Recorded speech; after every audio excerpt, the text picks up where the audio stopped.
एक टूटी हुई घड़ी और एक जिंदगी जो बदल गई। कभी कभी जो चीज तुम्हारे लिए सब कुछ होती है वही तुम्हारे लिए रकावट बन जाती है। एक 14 साल लड़का जीद, जिसकी जिंदगी सादगी और गुर्बत में लिपटी हुई थी। बाप एक स्कूल का चौकीदार, मां सलाई करती और जीद का सबसे कीमती असासा एक पुरानी टूटी हुई घड़ी। ये घड़ी वक्त नहीं बताती थी, लेकिन ये जीद को अपने मरहूम दादा की मोहब्बत का एहसास दिलाती थी।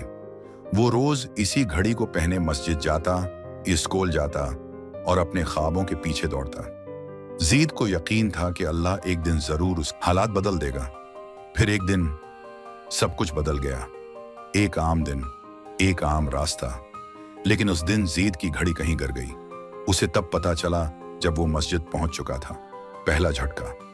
उसने पूरा रास्ता वापस जाकर छाना, लोगों से पूछा, आंखों में आंसू। आखिरकार थक कर मस्जिद के सितून से टेक लगाकर बैठ गया। एक नेक बुजुर्ग ने देखा, करीब आकर नरमी से पूछा, बेटा क्या हो रहा है? हुआ, जीद ने आहिस्ता से कहा, मेरी घड़ी खो गई है। दादा की आखिरी निशानी थी। बुजुर्ग ने मुस्कुराकर उसके सर पर हाथ रखा। जब अल्लाह कुछ लेता है तो वो तुम्हें खाली नहीं छोड़ता। सब्र करो, भरोसा रखो, वो तुम्हारे लिए कुछ बेहतर छुपा रहा है। जीद ने सिर हिला दिया, लेकिन दिल अभी भी खाली महसूस हो रहा था। कई दिन गुजर गए। जीद ने वो घड़ी भूलने की कोशिश की, लेकिन हर नमाज में दुआ करता, या अल्लाह, अगर ये मेरे हक में बेहतर थी तो लौटा दे, वरना मेरा दिल मुतमईन कर दे। फिर एक दिन तकदीर ने अजीब रास्ता चुना। जीद इसी रास्ते से गुजर रहा था जहां घड़ी खोई थी। अचानक शोर बुलंद हुआ, लोग दौड़ने लगे। एक शख्स सड़क पर गिरा पड़ा था, बेहोश, सांसें कमजोर। जीद आगे बढ़ा, मोबाइल से फौरन एम्बुलेंस को फोन किया। जब उस आदमी के करीब पहुंचा तो जैसे दिल रख गया। वही घड़ी उसकी कलाई पर बंधी हुई थी। जीद साकत रह गया, दिल तेजी से धड़कने लगा।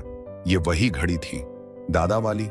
जीद ने उसका हाथ थामा और आंखों में आंसू लेकर कहने लगा, या अल्लाह, अगर ये शख्स आखिरी सांसें ले रहा है तो उसकी मगफरत फरमा और कलमा नसीब फरमा। जीद ने कान में आहिस्ता से कलमा पढ़ना शुरू किया, ला इलाहा इल्लल्लाह मोहम्मद रसूलुल्लाह। एम्बुलेंस आई, आदमी को ले गई।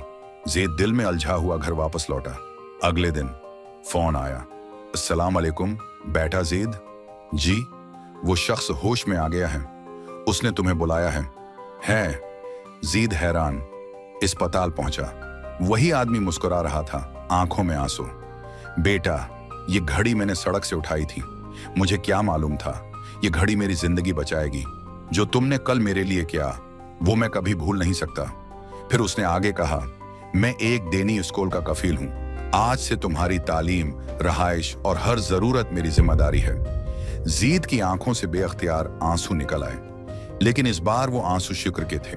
वो घड़ी जो सिर्फ वक्त दिखाती थी, आज तकदीर बदल चुकी थी। कई साल बाद जीद आज उसी स्कूल में बच्चों को कुरान, ईमान और तौकुल का मतलब सिखा रहा है। वो कहता है, जब हम किसी चीज से बहुत ज्यादा मोहब्बत करने लगते हैं तो अल्लाह हमें आजमाता है, क्योंकि असल मोहब्बत है सिर्फ उससे होनी चाहिए। इख्तितामी पैगाम, अल्लाह जो लेता है वो छीनता नहीं, वो हमें बेहतर चीज के लिए तैयार करता है। बस तौकुल रखो और सब्र के साथ चलते रहो, वो तुम्हें जाया नहीं करेगा।